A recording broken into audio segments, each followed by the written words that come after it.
Hello, welcome to Zatu Games. Today I'm going to be InfoBoxing Anno 1800, which is based on a video game from Ubisoft, but more importantly for us board gamers, is designed by Martin Wallace. Let's go take a look at what the components look like and how this beast of a game actually plays.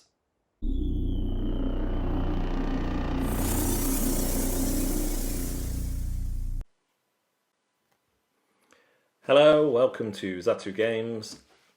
Here we are InfoBoxing Anno 1800. This is a game based on a video game, as you can see by the Ubisoft logo down here. It's by Cosmos and Martin Wallace, who is known for games such as Brass. This is a resource management game that looks fairly scary.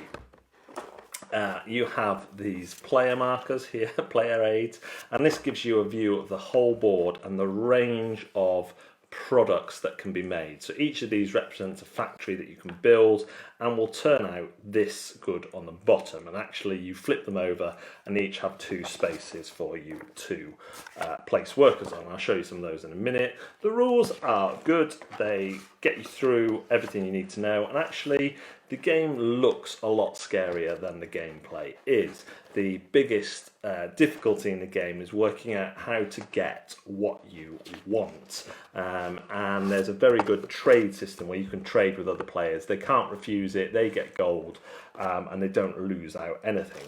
So I'll just put these tiles to one side because we will talk about those in a minute, but I'll just show you some of the rest of the components. You can expand your island, adding on 4 land spaces, including 2 coasts. Coasts are the only place where shipyards can go, and water is the only place where ships can go. Sometimes these will give you a built-in construction token.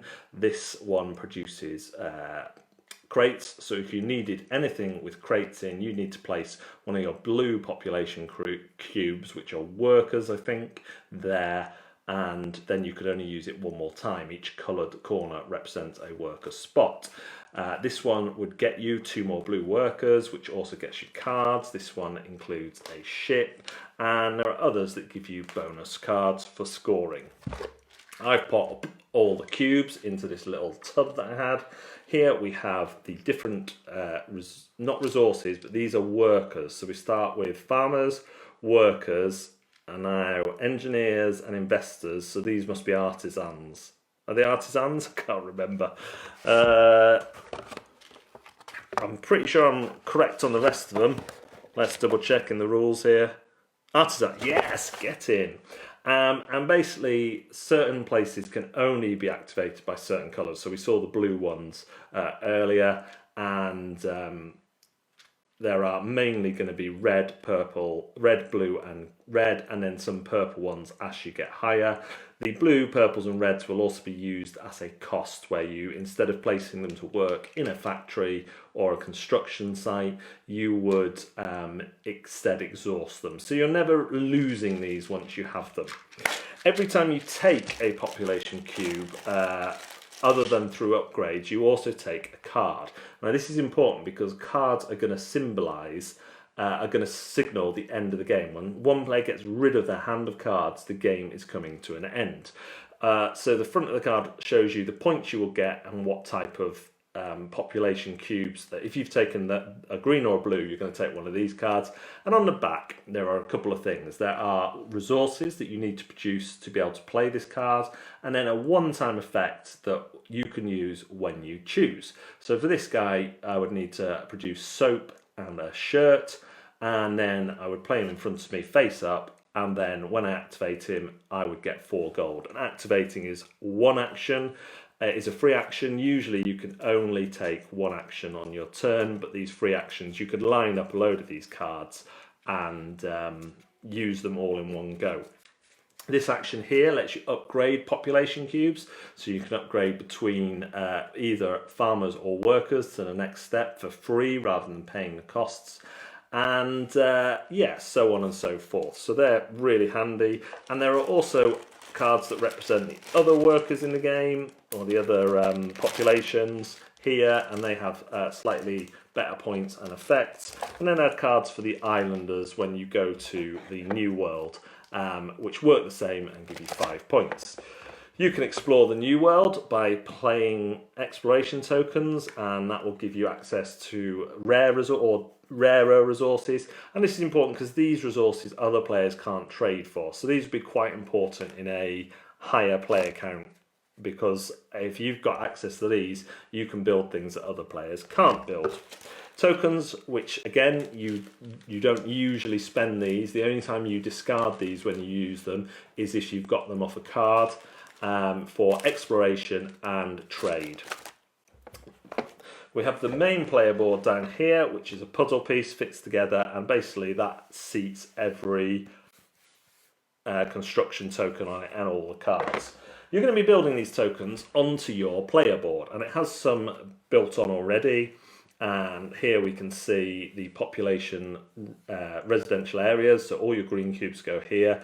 You can create new population by spending the goods at the top, and the way you would do that is you don't actually ever gain these goods in your hand. You would, if you needed wood and brick to create a worker, you would place a green cube into a free spot on your wood space, and then a red cube into a free spot in your brick space, and that would allow you to gain a blue worker.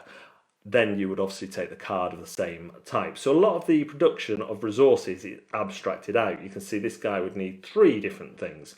If you ever have filled up your spaces, you can use trade tokens to use your opponent's construction spaces, whether they're filled or not.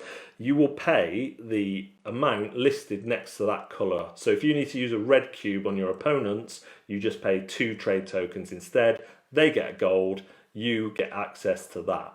Doesn't stay action to action, you have to use all the resources you produce on that action. So you're taking an action, moving cubes to produce those resources, or trading for them.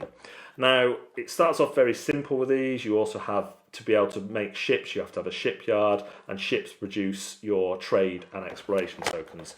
But very quickly, you are going to want to be able to produce some better goods, which have more complicated recipes, and you can build over old ones and replace them. Obviously on here, green ones produce quite basic goods, and there'll come a point where, for example, I didn't use this space ever in my game, or this space, so I covered them up with other buildings, and that is perfectly fine to do.